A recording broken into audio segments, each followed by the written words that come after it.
अस्सलामुअलैकुम, this is Moeed Pirzada near Washington. आज 10 सितंबर 2024 को दुनिया में, अमेरिका में और पाकिस्तान में बहुत सी इंटरेस्टिंग डेवलपमेंट्स हुई हैं। मेरा फोकस तो पाकिस्तान की तरफ रहेगा, लेकिन शुरू में मैं आपको सिर्फ इतना बता दूं कि आज अमेरिका में प्रेसिडेंशियल डिबेट हो रही है। अमेरिका के वक्त के हिसाब से, ईस्ट कोस्ट के टाइम के हिसाब से रात के 9 बजे, पाकिस्तान में होंगे सुबह के 6 बजे, और ये डिबेट हो रही है। पहली और ग़ालिबन आखिरी ये अपनी नौइयत की डिबेट होगी।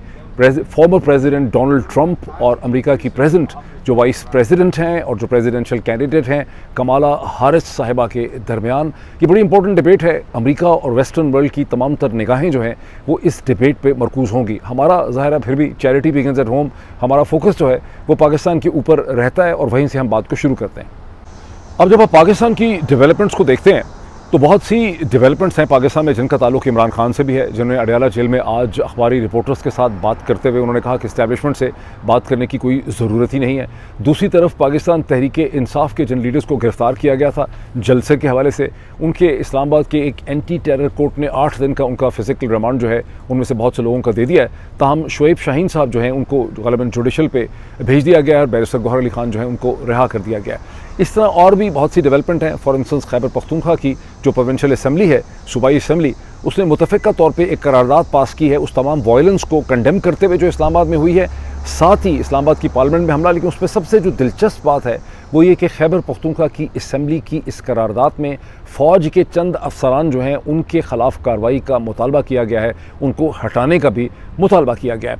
लेकिन जो development which takes the cake, यानी जो सबसे ज़्यादा अजीब व गरीब किस्म की डेवलपमेंट हुई है, जिसके बारे में ये आपने फ़ैसला करना है कि इस डेवलपमेंट की तफ़सीलात सुन के आपने कहे मारते मारते मर जाना है या आपने रोते रोते मर जाना है या क्या करना है आपने, ये तमाम आपका फ़ैसला है। और इस डेवलपमेंट का ताल्लुक पाकिस्तान के चीफ जस्टिस ऑनरेबल जनाब काजी फ़ायज़ ईसा साहब के हवाले से है, जो 24 घंटे में ही अपनी पोजीशन और अपनी स्टेटमेंट से और अपने बयान से, अपनी एक्सटेंशन के हवाले से मुकर गए हैं।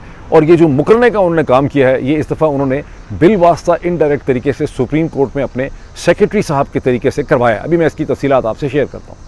देखिए, अब आप सबको याद होगा कि एक दिन पहले, अब से कोई 24-36 घंटे पहले, काजी फ़ायज़ ईसा साहब ने जब अखबारी रिपोर्टर्स के साथ उनकी मुठभीड़ हो गई, उनका आमना सामना हो गया न्यू जुडिशल ईयर की तकरीब के हवाले से, जब हाँ वो तकरीर करके निकले और रिपोर्टर्स ने उनसे उनकी एक्सटेंशन के बारे में सवाल पूछ लिया, क्योंकि गुज़िश्ता चंद हफ़्तों से काजी साहब की एक्सटेंशन के हवाले से हर तरह की बहस हो रही है, चहमगोइयाँ हो रही हैं कि हुक्मरान जमात शरीफ जरदारी, हुक्मरान जो टोला है वो उनकी एक्सटेंशन के लिए एक जुडिशल पैकेज ला रहा है। सिर्फ 24 घंटे पहले मसलसल ये डींगें मारी जा रही हैं कि हमारे पास उस कॉन्स्टिट्यूशनल पैकेज के लिए नंबर पूरे हो गए हैं, हमारे मौलाना फजल रहमान के साथ एमल वली खान और MQM के साथ इस हवाले से समझौता हो गया है, जिन लोगों ने हमसे कोऑपरेट नहीं करना था उनमें से बहुत से लोगों को हमने गिरफ्तार कर लिया है, कुछ और लोगों से हमारा कॉम्प्रोमाइज़ होगी। तमाम बातें आप सुन रहे हैं और मैंने अपने पिछले दोनों वीलॉग्स में इसका जिक्र भी किया था। तो काजी फ़ायज़ ईसा साहब ने उस वक्त रिपोर्टर्स के सामने ये कहा कि मैं अपनी, और जो उसकी हेडलाइन लगी तमाम अखबारात के अंदर वो ये थी कि काजी फ़ायज़ ईसा साहब एक्सटेंशन नहीं लेना चाहते, और मैंने लॉ मिनिस्टर आज़म नज़ीर तारड़ को ये कह दिया था कि मैं बिल्कुल पर्सन स्पेसिफिक किसी भी लॉ अपनी एक्सटेंशन के अंदर इंटरेस्टेड नहीं हूँ। जब ये खबर सामने आई थी और जब ये छपी थी डॉन के अंदर, ट्रिब्यून के अंदर और अंग्रेज़ी के अखबारात में, तो मैंने दोनों वीलॉग्स में इसका एनालिसिस करते हुए कहा था कि काजी साहब की बात का कोई आप एतबार नहीं कर सकते। अगर कोई और मुल्क हो, अमेरिका, बरतानिया हो, एक शरीफ आदमी जो किसी पोजीशन में है, जब वो ऐसी स्टेटमेंट देगा, कमिटमेंट करेगा, डिनाइल करेगा, तो आपको उसको मानना पड़ेगा। बिकॉज अगर वो बाद में उससे मुकर जाता है तो माशरा जो है वो जूतियाँ मार मार के उसका हुलिया बिगाड़ देगा, वो किसी को शक्ल दिखा नहीं सकेगा। लेकिन पाकिस्तान बीइंग पाकिस्तान, यहाँ पे तो किसी की कोई सेल्फ रिस्पेक्ट है नहीं बदनसीबी से। यहाँ तो सिर्फ एक शख्सी इक़्तिदार है, 4-5-6 लोग जो हैं बाकी सारे मुल्क को डंडों से हाँक रहे हैं। तो यहाँ कोई इन लोगों की इज़्ज़त नहीं है, कोई सेल्फ रिस्पेक्ट नहीं है, यहाँ लोग बराबर नहीं है, यहाँ इक्वालिटी ऑफ ह्यूमन बीइंग और इक्वालिटी ऑफ मैन जो है वो एग्जिस्ट नहीं करता। तो मैंने कहा था कि ये इन्होंने हवा में छोड़ दी है। अगर आपकी बातों को मैयर करें तो ये सेट्स ऑफ सर्कमस्टेंसेस के साथ भी, और इनकी अपनी लैंग्वेज जो है जो उसके अंदर भी एक बहुत ज़्यादा तजाद है। फॉर एग्जाम्पल काजी साहब ने ये कहा कि मैं पर्सन स्पेसिफिक एक्सटेंशन में इंटरेस्टेड नहीं हूँ, लेकिन उन्होंने कैटेगोरिकली ये रूल आउट ही नहीं किया था कि मैं हर सूरत एक्सटेंशन नहीं लूँगा। तो मैंने कहा था कि बेसिकली ये कह रहे हैं कि अगर कोई और बाकी सारे जजेस की एक्सटेंशन जो है वो कर दी गई तो मैं भी उसके साथ टाइम अपना मेरा बढ़ जाएगा। तो उन्होंने गोल मोल करके बात की है। और मैंने ये भी कहा था कि अगर ऐसा ना होना होता तो जिस तरह से काजी फ़ायज़ ईसा साहब के चीफ जस्टिस बनने के चंद महीने के पहले जो है एक नोटिफिकेशन इशू हो गया था 3 या 4 महीने पहले, इसी तरह से अब तक मंसूर अली शाह साहब का नोटिफिकेशन जो है वो इशू हो जाना चाहिए था। आपको याद होगा मैंने दोनों वीलॉग्स में ये एनालिसिस दिया था। अब अल्लाह ने मेरी बड़ी इज्जत रखी है कि मेरे एनालिसिस को अल्लाह ने सही साबित कर दिया। अल्लाह ताला तेरा बड़ा शुक्रगुजार है कि इस नाचीज़ का एनालिसिस जो है वो अक्सर सही साबित हो जाता है। काजी फ़ाइज़ ईसा साहब ने बेशर्मी की इंतहा कर दी है। उन्होंने पाकिस्तान की तारीख का सबसे बड़ा 24 घंटे का यू टर्न ले लिया है, अपनी थूकी भी उन्होंने चाटी है। वो ये कि रिपोर्टर्स के साथ तो चूँकि डरपोक आदमी है, मुनाफिक आदमी है, मुनाफिक हमेशा डरपोक होता है, बिकॉज मुनाफिक के पास कोई एक सिंगल कंसोलिडेटेड कॉम्प्रिहेंसिव सच तो होता नहीं होता। उसने कहानी डाली होती है, झुर्लू मचाया होता है। तो उसको ख़तरा यह था कि रिपोर्टर्स मुझसे काउंटर क्वेश्चन पूछेंगे तो मेरी रिपोर्टर्स जो है ना मेरा बड़ा बुरा हशर कर देंगे। तो अब काजी साहब ने एक स्टेटमेंट इशू करवाई है अपने सेक्रेटरी से, सुप्रीम कोर्ट ऑफ पाकिस्तान से, और ये स्टेटमेंट ये कहती है कि रिपोर्टर्स ने नीडलेसली, अननेसेसरीली, इनएक्यूरेटली, एक तो नीडलेसली और अननेसेसरीली, दूसरा इनएक्यूरेटली एक इनफॉर्मल डिस्कशन को कोट किया है, और काजी साहब ने तो कभी ये कहा ही नहीं जो कि रिपोर्टर्स ने रिपोर्ट कर दिया है। अब ये स्टेटमेंट ये कहती है, कम से कम डॉन अखबार में बहुत अच्छी इसकी रिपोर्टिंग है। अब सुप्रीम कोर्ट के सेक्रेटरी की स्टेटमेंट ये कहती है कि काजी साहब ने जो भी चैट रिपोर्टर्स के साथ की उसका हरगिज़ ये मतलब नहीं है कि वो नेसेसरीली रिटायर होकर 24 अक्टूबर 2024 को अपने घर चले जाएंगे अपने दोतरों और पोतरों से खेलने के लिए। नहीं, ऐसी कोई बात नहीं है। वो भी देख रहे हैं कि क्या होगा। यानी इन अदर वर्ड्स काजी साहब ये कह रहे हैं कि हाँ, ये जो सारा का सारा जुडिशल पैकेज है इसमें से अगर सारे जजेस की मुद्दत बढ़ जाती है, और यही यहाँ पे लारा दिया जा रहा है कि मंसूर अली शाह साहब के भी 3 साल बढ़ा दें ताकि मेरे 3 साल हो जाएं, ये इस तरह कुछ हो जाए तो उसके बाद उनको भी हो जाए, तो काजी साहब भी उस एक्सटेंशन को जो है वो एक्सेप्ट कर लेंगे। ये उसका सम टोटल मीनिंग है। अच्छा, अब ये स्टेटमेंट में कहा क्या गया है, मैं थोड़े से फैक्टर आपको बता देता हूँ। कहा यह गया है कि काजी साहब ये फरमा रहे हैं कि जब मेरी कई महीने पहले मेरी लॉ मिनिस्टर जनाब आज़म नज़ीर तारड़ साहब के साथ मुलाकात हुई, उन्होंने मुझे कहा कि हम ये सोच रहे हैं कि जजेस की जो मुद्दत है सुप्रीम कोर्ट की चीफ जस्टिस की उसको फिक्स कर दिया जाए टेन्योर को 3 इयर्स। तो मैंने उन्हें कहा कि मैं एक पर्सन स्पेसिफिक तो नहीं लेना चाहूँगा। फिर उन्होंने कहा कि हम सोचते हैं कि जो जुडिशल कमीशन है फॉर द अपॉइंटमेंट ऑफ जजेस उसको मर्ज कर दिया जाए विद द पार्लियामेंट्री कमेटी। तो मैंने कहा कि अगर ऐसा है तो अच्छा प्रपोजल है, ये तो पार्लियामेंट का मसला है, लेकिन पार्लियामेंट्री कमेटी में अपोजिशन के लोगों की भी उसमें प्रेजेंस होनी चाहिए। अच्छा, काजी साहब की जो मुनाफिकत की फॉर्म्स है ना वो इस किस्म की हैं कि मैंने फूल लगाए थे, आपने जस्टिस ना किया उसकी बात आप नहीं करेंगे, लोग गिरफ्तार हो रहे हैं, आप पार्लियामेंट के ऊपर, आपके 10 फुट दूर पार्लियामेंट है वहाँ पे हमले हो रहे हैं, लोगों के दरवाजे तोड़ के उनको गिरफ्तार किया जा रहा है, आपने बल्ला छीन लिया, आपने मुल्क की सारी जमहूरियत तबाह कर दिया, आपने रजीम चेंज ऑपरेशन जो है उसको फैसिलिटेट किया। ये सब चीज़ें उनका ख्याल है कि लोग इतने बेवकूफ़ हैं और उनके माथे के ऊपर चे लिखा हुआ है कि उनको ये नज़र नहीं आता। काजी साहब बातें किस किस्म की करते हैं? काजी साहब बातें इस किस्म की करते हैं कि मैंने फूल भी उगाए थे, मैंने मोरों को बचाया था, मैंने हाथी की सफाई का भी फैसला कर दिया था, मैंने कुत्तों के लिए डॉग फीड का अरेंजमेंट किया था F6 के मार्केट्स में। तो यहाँ पर भी काजी साहब ने फरमाया कि मैंने उस मौके पर बहुत कहा, मुझे ख्याल आया कि कहीं ये जो पार्लियामानी कमेटी बन रही है इसमें अपोजिशन के लोग भी होने चाहिए, कहीं ऐसा ना हो कि इसमें सारे हुकूमत के हों। ये काजी साहब की मुनाफिकत जो है, काजी साहब ने, यानी वैसे मुनाफिकत तो माशाल्लाह पाकिस्तान अगर मुनाफिकत एक्सपोर्ट कर सकता होता तो IMF की ज़रूरत ही नहीं थी। हम दुनिया में खुद कफ़ील होते हैं बिकॉज हम ऐसे ऐसे खूबसूरत प्रोडक्ट्स जो हैं मुनाफिकत मेड इन पाकिस्तान एक्सपोर्ट कर सकते हैं दुनिया को। लेकिन काजी साहब ने जुडिशरी के अंदर या इस ओहदे के अंदर मुनाफिकत को उन्होंने बदरजा उत्तम जो है एक उन्होंने एक्सेलेंस के अंदर, एक क्लास के अंदर उन्होंने उसे कन्वर्ट कर दिया। फिर उन्होंने ये भी फरमाया कि ये जो शख्स है मिस्टर राना सनाउल्लाह, मैं तो इससे कभी मिला ही नहीं। अब राना सनाउल्लाह को उन्होंने ऐसे ट्रीट किया है कि ये this gentleman I have not met, यानी जेंटलमैन बना के उन्होंने राना सनाउल्लाह को ऐसे कर दिया कि मरीख से ये चांद से कोई आदमी टोपी पहन के आया हुआ है और इंग्लिश शर्ट पहन के यहाँ पे फिर रहा है। यानी राना सनाउल्लाह से वो कभी मिले नहीं है, उनको पता ही नहीं है कि राना सनाउल्लाह ने किस किस्म की जो है वो स्टेटमेंट दी है। किस्सा मुख्तसर ये है कि काजी साहब ये फरमा रहे हैं कि मैं एक्सटेंशन लूँगा अगर मुझे कहाँ पर जुडिशल पैकेज जो है वो मिल जाता है। ये वक्त अच्छा, और ये फिर अब आपके जहन में सवाल पैदा होता है कि इन्होंने ये स्टेटमेंट इशू करवा दी है सेक्रेटरी से, क्या वजह है कि रिपोर्टर्स के सामने इनको हिम्मत नहीं हुई? वो हिम्मत इनको इसलिए नहीं हुई कि अगर वहाँ पे ये कहते कि अगर इस तरह से मुझे एक्सटेंशन मिल जाती है कि तमाम जजेस की मुद्दत बढ़ जाती है तो मैं उस एक्सटेंशन को एक्सेप्ट कर लूँगा। ये ब्लैक एंड वाइट में अगर ये कहते तो रिपोर्टर्स ने काउंटर क्वेश्चन इनसे पूछने थे, वहाँ इनका तवा लग जाना था, रिपोर्टर्स ने इनकी क्लास ले लेनी थी। तो अच्छा, अब दोबारा ये मेरा ख्याल है कि कोशिश करेंगे कि मेरी रिपोर्टर्स के साथ कहीं आमना सामना ही ना हो। मैं आपको बता रहा हूँ, ये लोगों को बेवकूफ़ बना के इन्होंने रखा। अल्लाह का बड़ा शुक्र है कि बास ऐसे इंटेलिजेंट किस्म के लोग थे, जैसे मैं समझता हूँ Asad Toor, I must appreciate Asad Toor and Matiullah Jan, कि वो भी इनकी बेवकूफ़ बने हुए थे। वो समझते थे कि ये बड़े पारसा हैं, ये बहुत बड़े कोई कानूनदान हैं, ये कोई बहुत बड़े असूल के आदमी हैं, और वो यही समझ आती है कि बहुत से और भी जो झूठे जाली मुनाफिक थे, जो थे ही मुनाफिक, आप देख रहे हैं मीडिया में, वो तो अभी भी काजी साहब के साथ और इस रिजीम के साथ खड़े हैं। लेकिन मतीउल्लाह जान और असद तूर उन लोगों में से हैं जिन्होंने जब ये रियलाइज़ किया कि यहाँ पे क्या ड्रामा हो रहा है और उनको बेवकूफ़ बनाया गया है, उनको मिसलीड किया गया है, तो उन्होंने इसी काजी और काजी वक्त जो है उसके ख़िलाफ़ उन्होंने पोजीशन ले ली। मैंने सुना था कि चंद दिन पहले इमरान खान ने कहा या पाकिस्तान तहरीक इंसाफ ने कहा था, मैंने सुना खैबर पख्तूनख्वा में भी ये कहा गया था कि अगर इस चीफ जस्टिस को एक्सटेंशन मिलेगी तो तहरीक इंसाफ सड़कों पे आएगी। तहरीक इंसाफ बहुत सी चीज़ें कहती है, करती नहीं है, पता नहीं आती है या नहीं आती।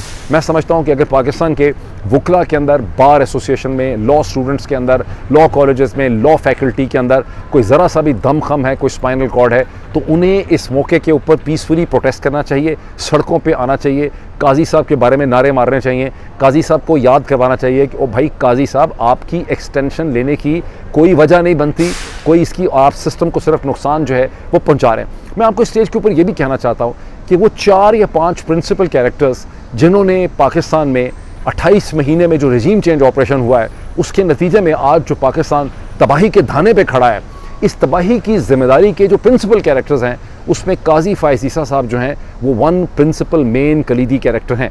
जो 4-5 मेन कैरेक्टर्स मेरे हिसाब से हैं उसमें एक सबसे बड़ा कैरेक्टर है नवाज़ शरीफ और उनका गठजोड़ जनरल बाजवा के साथ, फिर उसमें कैरेक्टर है आसिफ अली जरदारी, फिर उसमें जो कैरेक्टर है वो है काजी फायज़ ईसा। मैं काजी फायज़ ईसा साहब को मैं आसिफ अली जरदारी से पहले रखूँगा, बिकॉज़ आपको याद होगा कि अप्रैल 2022 के अंदर जबकि सुप्रीम कोर्ट तज़ब्ज़ब का शिकार थी, कन्फ्यूजन में थी कि इलेक्शन होने देने चाहिए, जब कासिम सूरी ने अपनी रूलिंग दी थी तो काजी फायज़ ईसा साहब ने एक ड्रामा खड़ा कर दिया था रूल ऑफ लॉ के नाम पे, आइन के नाम पे। तो ये इतना बड़ा एक मुनाफिक है और जब मैं और मुझे बहुत ख़तरा है, मैं कहता हूँ कि आप अपनी डायरीज़ में लिख के रख लें कि जिस क्राइसिस को इनिशिएट किया है इन 4 प्रिंसिपल कैरेक्टर्स ने। अच्छा, आप सोच रहे होंगे कि मैंने इसमें जनरल आसिम मुनीर का नाम नहीं लिया, मैंने इसमें DGI का नाम नहीं लिया। यस ऑफ कोर्स, जब आप सेकेंडरी कैरेक्टर्स लिखेंगे तो आप उसमें शहबाज शरीफ का नाम लिखेंगे, आसिम मुनीर साहब का नाम लिख देंगे, उसमें आप DGI का नाम लिख देंगे, बहुत से और आर्मी के अफसरान, लेकिन ये सब सेकेंडरी कैरेक्टर्स हैं। ये कैरेक्टर्स वो हैं जो इस कयास के अंदर से पैदा हुए हैं। अगर ये प्रिंसिपल कयास को इनिशिएट न करते जो नवाज शरीफ और काजी फायज़ ईसा और जनरल बाजवा ने इनिशिएट किया आसिफ अली जरदारी और मौलाना फजल रहमान के साथ मिलके, तो फिर सेकेंडरी कैरेक्टर्स का तो रोल आना ही नहीं था। तो जो अनजिप किया पूरे सिस्टम को वो इन लोगों ने किया और मुझे बहुत ख़तरा है, ये मेरा एनालिसिस है, अपने पास डायरीज़ में लिख के रखें, ये मेरी वीडियो भी आपके सामने है कि अगर इस क्राइसिस को ना रोका गया, अगर पाकिस्तान को इस क्राइसिस में से कोई रास्ता ना मिला तो ये मुल्क अपने 100 साल पूरे नहीं कर सकेगा। इस वक्त ये मुल्क जो है वो इतने खौफनाक किस्म के इंटरनल पॉलिटिकल, इकोनॉमिक और नेशनल सिक्योरिटी के क्राइसिस का शिकार हो चुका हुआ है कि इसमें से निकलने के लिए अब अल्लाह का एक मुआवजा चाहिए और कोई बहुत ही ज़बरदस्त कैपेबल किस्म की लीडरशिप चाहिए जो तमाम साइड्स को इकट्ठा कर सके। अब आएँ ज़रा इमरान खान साहब की मुलाकात पे, जो अडयाला जेल में एक बार फिर जब उनकी रिपोर्टर्स के साथ मुलाकात हुई तो उसके हवाले से एक बड़ी इंटरेस्टिंग बात सामने आई है कि इमरान खान ने खासी एक सिनिकल तरीके से with sense of detection and disappointment ये कहा है कि इस्टेब्लिशमेंट के साथ बातचीत करने का कोई फ़ायदा नहीं है। मैं पाकिस्तान तहरीक इंसाफ को कह रहा हूँ कि तमाम राब्ते जो हैं वो मुनक़ता कर दिए जाएँ या तोड़ दिए जाएँ और स्टेज के ऊपर कोई भी नेगोशिएशन जो है वो ना की जाए, बिकॉज़ ये मसलसल हमारे साथ धोखा कर रहे हैं, हमें बेट्रे कर रहे हैं। ये ग़ालिबन वही इंटरेक्शन है जिसमें उन्होंने ये भी कहा, ये शायद 2 अलग अलग स्टोरीज़ में मैंने देखा है, लेकिन एक पहले इंटरेक्शन मैंने पिछले व्लॉग में आपको छोटा सा बताया था कि इमरान खान साहब ने ये कहा है कि 22 अगस्त का जलसा मैंने इस्टेब्लिशमेंट की रिक्वेस्ट के ऊपर उसे हमने रीस्केड्यूल कैंसिल किया था क्योंकि इस्टेब्लिशमेंट का मैसेज लेकर आए थे जनाब आज़म सवाती साहब, और आज़म सवाती साहब ने कहा था कि इस्टेब्लिशमेंट ये कहती है कि चूँकि मजहबी रहनुमा और वर्कर्स भी इस्लामाबाद में जमा हुए हैं, अगर इसी स्टेज के ऊपर तहरीक इंसाफ भी अपना जलसा करती है तो कहीं इसमें कोई एक फसाद जो है वो ना हो जाए। हालांकि फसाद का चांस नहीं था, मुझे नहीं पता कि इस्टेब्लिशमेंट की उस वक्त क्या उनकी थिंकिंग थी, वो क्यों चाहते थे कि तहरीक इंसाफ से जलसे को कैंसिल करवाया जाए, लेकिन ये इमरान खान ने कहा था। अब इसी बात को आगे बढ़ाते हुए इमरान खान की जो बात हमारे सामने आई है, और ये जहन में रखना बहुत ज़रूरी है, मैं हमेशा आपको कहता हूँ कि इमरान खान की ज़ाहिर है कि हम इमरान खान को सुनते तो नहीं है कि इमरान खान ने क्या कहा है। जो भी बात इमरान खान के बारे में बताई जाती है वो मुख्तलिफ रिपोर्टर्स जिनके साथ वो बात करते हैं वो मुख्तलिफ एंगल्स और मुख्तलिफ जावियों से मुख्तलिफ पब्लिकेशंस में या सोशल मीडिया के प्लेटफॉर्म्स पे उसको वो नरेट करते हैं। और हर जगह और आप उसको देखेंगे, आप ट्रिब्यून में देखेंगे तो उसमें, एक्सप्रेस ट्रिब्यून में देखेंगे तो उसमें आपको, और डॉन में देखेंगे तो थोड़ा सा आपको फ़र्क नज़र आएगा। अगर उसी को आप जियो न्यूज़ में की वेबसाइट पर देखेंगे और आपको फ़र्क नज़र आएगा, ARY की वेबसाइट भी देखेंगे और फ़र्क नज़र आएगा, PTI के कोई आप सोशल मीडिया प्लेटफॉर्म पर चले जाएंगे या उनकी वेबसाइट पर चले जाएंगे देखेंगे उनका जो पीटीआई ऑफिसर है तो आपको नज़र थोड़ा सा डिफरेंट आएगा। तो इस error of margin of error जो है इसे हमें अपने जहन में रखना चाहिए। ताहम उनका कहना ये था कि 8 सितंबर के जलसे की तारीख इन्होंने हमें इस्टेब्लिशमेंट ने खुद दी थी, लेकिन जिस तरह से उसके बाद इन्होंने रिएक्शन या क्रैकडाउन किया है इस पर इन्होंने हमें बिट्रे किया है। और मेरा ख्याल है कि एक सेंस ऑफ डिजेक्शन में और मायूसी में उन्होंने कहा है कि इनके साथ हमें किसी किस्म की बात नहीं करनी चाहिए। उन्होंने ये भी कहा कि मैंने 6 लोगों की ड्यूटी लगाई थी इस्टेब्लिशमेंट से रब्तों के हवाले से, और उसके बाद मैंने उनको कभी इसके हवाले से ना रोका ना मैंने उनको बाद में दोबारा इसके हवाले से याद कराया। मेरा ये ख्याल है कि इमरान खान की जो अभी की स्टेटमेंट है ये इस वक्त की स्टेट ऑफ माइंड की स्टेटमेंट है। हो सकता है कि कुछ दिनों के बाद उनकी एक डिफरेंट इसके हवाले से थिंकिंग हो। Politics is the art of possible. यहाँ चीज़ें जो हैं वो होती रहती हैं और चीज़ों और हालात बदलते रहते हैं, उसके हवाले से आप उस पर रिएक्ट भी करते रहते हैं। और जैसे मैंने आपको कहा कि रिपोर्टर्स चीज़ों को जब रिपोर्ट करते हैं क्योंकि ज़ाहिर है ये ओपन इंटरेक्शन तो है नहीं जहाँ पे बहुत से लोग मौजूद हों, ये क्लोज्ड इंटरेक्शन है, तो इस पर बहुत सी चीज़ों की मिस इंटरप्रिटेशन की गुंजाइश भी रहती है। अब जो चीज़ एक और रिपोर्ट हुई है कि इमरान खान ने ये कहा है, उन्होंने बहुत सपोर्ट किया है अली अमीन गंडापुर को, और उन्होंने कहा कि जिन लोगों ने अली अमीन गंडापुर के बिहाफ के ऊपर माफ़ी मांगी है, जब अली अमीन के जो गंडापुर के जो कमेंट्स हैं मीडिया के हवाले से, वो कमज़ोर लोग हैं, उन्हें पाकिस्तान तहरीक इंसाफ में होना नहीं चाहिए। अब प्रॉब्लम यह है कि वो जो कमज़ोर लोगों को लीड कर रहे हैं, जिन्होंने माफ़ी ऑफिशियली मांगी है जिनके on behalf of the PTI, वो तो एक्टिंग चेयरमैन है जनाब गौहर अली खान साहब, बैरिस्टर गौहर अली खान, जिनको अब रिहा भी कर दिया गया है। तो इमरान खान ने ये तो नहीं कहा कि बैरिस्टर गौहर अली खान जो है उनको पीटीआई में नहीं होना चाहिए या हम उन्हें वहाँ से निकाल देंगे। अब जब बात हो गई है अली अमीन गंडापुर की, तो जहन में ये भी रखिए कि अली अमीन गंडापुर के हवाले से पाकिस्तान की सेनेट के अंदर भी एक ठीक ठाक किस्म की जो है सीन पार्ट आप कह लें कि हुआ है, धमाका चौकड़ी कह लें या क्या कहेंगे उसको, कि सीन पार्ट वहाँ पे हुआ है। और वो ये हुआ है कि फैसल वाडा साहब वहाँ पर तकरीर फरमा रहे थे। अच्छा, ये भी बहुत इंटरेस्टिंग चीज़ है कि आप यहाँ पे जो यानी आप sense of balance and justice totally absence है। फैसल वाडा साहब ने सेनेट के अंदर तकरीर करते हुए अली अमीन गंडापुर के जो खैबर पख्तूनख्वा के चीफ मिनिस्टर हैं उनके हवाले से कहा कि अब तुम दोबारा पंजाब सिंध बलूचिस्तान की तरफ आए तो हम तुम्हें मिस गंडापुर बना देंगे। अब ये एक सेक्सुअल इन्वेंडो है, ये एक जिनसी लेवल का, जिसको सेक्सुअल इन्वेंडो कहते हैं, ये एक उस किस्म का कमेंट है जिसका मतलब यह है कि हम तुम्हें भांज बना देंगे, हम तुम्हारी मैस्कुलिनिटी ख़त्म कर देंगे, हम तुम्हारा मैस्कुलिनिटी तोड़ देंगे। This is what it means, right. और ये एक खासी इंसल्टिंग और डिरोगेटरी कमेंट है। लेकिन जब ये डिरोगेटरी स्पीच फरमा रहे थे तो वहाँ पे फलकनाज चित्राली साहिबा भी आई और भी पीटीआई के सेनेटर वहाँ पे आए। उन्होंने देखा कि तकरीर हो रही है, उन्होंने इनके बारे में सख्त बातें करनी शुरू कर दी। और फलकनाज चित्राली ने पता नहीं क्या सख्त अल्फाज कहे जो कि अखबारात पे छपे नहीं है, लेकिन उसके ऊपर खप डाल दी हुकूमत के तमाम बेंचेस ने कि फलकनाज चित्राली साहिबा जो हैं अब फैसल वाडा से माफ़ी मांगे। और फैसल वाडा ने कहा मैं नहीं जानता कि तुम कौन हो, तुम कहाँ से आई हो, लेकिन तुम लोग इस मुल्क को तबाह कर रहे हो, इसको तोड़ रहे हो, और तुम लोग यहाँ पे आके हमारी माओं बहनों और हमारी बेटियों की तुम बेइज्जती कर रहे हो और हम ये बर्दाश्त नहीं कर सकते वगैरह वगैरह। अब ये अंदाज़ा लगाएं कौन ये बातें कर रहा है, ये बातें कर रहे हैं फैसल वाडा साहब। अल्लाह खुदा की पनाह है, अल्लाह इस हाल मुल्क के हाल के ऊपर रहम करे कि कौन ये बातें कर रहा है, फैसल वाडा कर रहे हैं। बहरहाल सज़ा उसका हल ये निकाला गया है कि उनसे कहा गया कि माफ़ी मांगें फलकनाज चित्राली साहिबा से।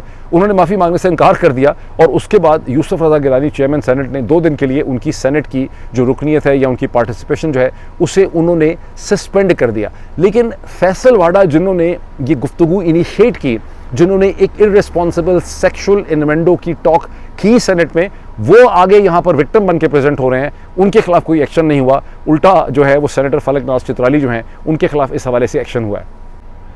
अच्छा, अब इस पे आ जाएं कि इस्लामाबाद की एक एंटी टेरर कोर्ट ATC ने जो पाकिस्तान तहरीक इंसाफ के लीडर्स को और उनकी एलाइड पार्टी के लीडर्स को गिरफ्तार किया गया है जलसे के कवानीन की, जो इन्होंने एक पब्लिक ऑर्डर एक्ट 2024 बनाया है, peaceful assembly and public order act 2024, उसकी खिलाफ वर्जी के इल्ज़ामात पे जिनको गिरफ़्तार किया हुआ है, जिसमें इनके एलाइड पार्टी के साहिबजादा हामिद रज़ा साहब भी हैं, जिसके अंदर जैन कुरैशी भी हैं, जिसके अंदर आमिर डोगर भी हैं, जिसके अंदर बैरिस्टर शेर असल मरवत भी हैं, कुछ और भी उसके अंदर लोग हैं। अगर मेरे नाम से इस वक्त जहन से नाम निकल जाए तो मैं माफ़ी उसके हवाले से मांगता हूँ, एडवांस में अपॉलॉजीज़। उनको एक एंटी टेरर कोर्ट ने, प्रोसिक्यूशन ने 15 दिन का उनका फ़िज़िकल रिमांड जो है वो मांगा, लेकिन 8 दिन का फिजिकल रिमांड जो है वो एक ATC ने दिया। ये एक ऐसे वक्त में जबकि स्पीकर अयाज सादिक साहब ऑलरेडी इसका नोट ले रहे हैं। एक साइड से स्पीकर अयाज सादिक साहब जो हैं वो पूछ रहे हैं इंतज़ामिया से कि आपने पार्लियामेंट के अंदर घुस के किस तरह से पार्लियामेंटेरियन को गिरफ्तार किया, दूसरी तरफ सिस्टम पे कोई उसका टके का फ़र्क नहीं पड़ रहा और वहाँ पर एक एंटी टेरर कोर्ट ने 8 दिन का उनका फिजिकल रिमांड दे दिया है। Pakistan is a cartoon show. Pakistan के फिल्म मेकर, डॉक्यूमेंट्री मेकर और नॉवेलिस्ट दुनिया में कभी भी कोई ऐसी चीज़ प्रोड्यूस ही नहीं कर सके जिसको आप ग्लोबल लेवल का लिटरेचर या ग्लोबल लेवल का आर्ट फॉर्म कहेंगे। उसका मसला ये है कि वो असल इशूज़ की तरफ आते नहीं है। अगर वो पाकिस्तान की सियासत के ऊपर कोई आर्ट फॉर्म बनाएंगे तो वो एक ग्लोबल मास्टर पीस होगा, बिकॉज दुनिया में कहीं पर भी सियासत का ऐसा कचूमर जो है वो नहीं निकाला जा रहा जिस तरह का पाकिस्तान में निकाला जा रहा है। इस मौके पे एक बड़ा इंटरेस्टिंग मुकालमा हुआ।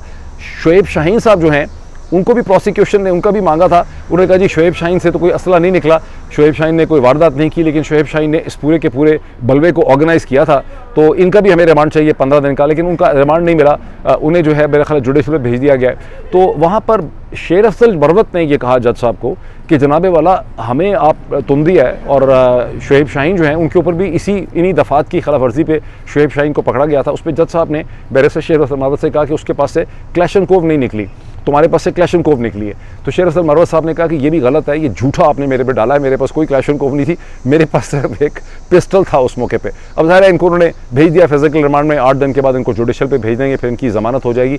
I still do not understand, बहुत से लोगों की समझ नहीं आ रही कि ये सारा जो उन्होंने ड्रामा किया है ये इन्होंने किस लिए किया है। ये तहरीक इंसाफ को डराना चाहते हैं, लोगों को डराना चाहते हैं। इन्होंने ये मैसेज यहाँ पे देने की कोशिश की है कि जो लोग जलसा निकालेंगे और कोई हिम्मत करेंगे, नारे वारे मारेंगे तो हम आपका ये हशर कर देंगे। ये लाहौर के और पंजाब के और जलसों को नाकाम बनाना चाहते हैं। ये इस मौके पे इस सारे ड्रामे, ढकोसले और नाटक के ज़रिए ये अपने कॉन्स्टिट्यूशनल पैकेज को माफ़ करवाना चाहते हैं, या एक जनरल एक डाइवर्जन पैदा करना चाहते हैं। ये कुछ ना कुछ ऐसा करेंगे अगले 24, 48, 72 घंटों के अंदर कि हमें समझ आ जाएगा कि ये सारा नाटक जो इन्होंने खेला है 9 सितंबर को, इसका बुनियादी तौर पर मकसद क्या है और इससे इन्होंने हासिल क्या किया है। अब क्विकली मैं थोड़ा सा कमेंट कर दूं, खैबर पख्तूनख्वा के चीफ़ मिनिस्टर जनाब अली अमीन गंडापुर का जो इंटरेक्शन हुआ है अपने पार्लिमानी पार्टी के साथ, अपने लीडर्स के साथ, और फिर वहाँ पे जो करारदाद पास की गई है। खैबर पख्तूनख्वा के चीफ़ मिनिस्टर से खासे ये सवाल पूछे गए कि आप ये 7-8 घंटे के लिए गुम कैसे हो गए और आपके साथ फ़ोन का जो रब्ता था वो क्यों डिस्कनेक्ट हो गया। उसके जवाब में उन्होंने कहा कि उनकी सरकारी लेवल की कुछ महकमों के साथ, सरकारी लेवल की उनकी मीटिंग्स थी, जैमर्स की वजह से उनका फ़ोन का रब्ता जो है वो कट गया। इसका मतलब है कि वो अब एक सियासी बात कर रहे हैं। हमारा बिल्कुल क्लियर यानी एनालिसिस है, मैंने जो दे चुका हूँ पिछले वीलॉग में, कि उन्होंने पाकिस्तान की इंटेलिजेंस के साथ इस्लामाबाद में मुलाकात की होगी, इसीलिए पहले भी उनका फ़ोन बंद हो गया 3 बजे के बाद, जो जैसे कि बैरिस्टर सैफ कहते हैं। उसके बाद वो खैबर पख्तूनख्वा KP हाउस में थे, वहाँ से 7:30 बजे वो दोबारा निकल के चले गए, सिर्फ एक शख्स को साथ लेके गए, अपने स्क्वाड को पीछे छोड़ गए। तो इसका मतलब है कि फिर वो अपारा गए होंगे, किसी सेफ हाउस में गए होंगे, कोसार कॉम्प्लेक्स में गए होंगे, और वहाँ उन्होंने इंटेलिजेंस के लोगों से, हो सकता है DG ISI से या DGC से उन्होंने मुलाकात की होगी। एज चीफ मिनिस्टर वो कर सकते हैं, ये ऐन मुमकिन है कि उनकी स्पीच के ऊपर जो रिएक्शन रद्दमल था उस पर उनको एक कन्वे किया गया होगा, जिसको कहते हैं डिस्प्लेजर कन्वे किया गया होगा, उनको फीडबैक दिया गया होगा। लेकिन खैबर पख्तूनख्वा के चीफ मिनिस्टर ने अपने पार्लिमानी जो लीडर्स हैं उनको उन्होंने कैटेगोरिकली तौर पे कहा कि किसी भी स्टेज पे मुझे कहीं ज़बरदस्ती या जबरन जो है वो नहीं बिठाया गया होगा था।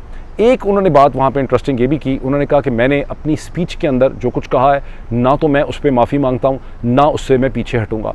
अब जाहिर है कि मीडिया में बड़ा शोर मचाया गया, बैरिस्टर गौहर अली खान ने उनके बिहाफ पे माफ़ी भी मांग ली, इमरान खान ने कहा है कि कोई माफ़ी मांगने की ज़रूरत नहीं थी। मेरा भी ख्याल है कि कोई माफ़ी मांगने की ज़रूरत नहीं थी, और मैं फुली सपोर्ट करता हूँ अली अमीन गंडापुर को टू दी एक्सटेंट कि उन्होंने जब नाम लिया ही नहीं मीडिया का किसी का, उन्होंने मीडिया के एक सेक्शन के ट्रेंड्स और उसकी आदतें और हरकतों पर उन्होंने कॉमेंट किया। उनको बिल्कुल भी माफ़ी मांगने की ज़रूरत नहीं है। इस किस्म की माफ़ी मांगना जो है वो एक कमज़ोरी की निशानी होती है, और ये बार बार PMLN का तरीका है कि इस तरह से करते हैं। ना करना है इनको तो बाइकआउट कर दें अली अमीन गंडापुर का। अगर वो नाम लेते, किसी खातून का, किसी शख्स का नाम लेते, फिर एक अलग बात होती, फिर उनको उसके ऊपर अपोलोजाइज़ करना चाहिए था, और फिर पाकिस्तान तहरीक इंसाफ की भी अपॉलॉजी बनती थी।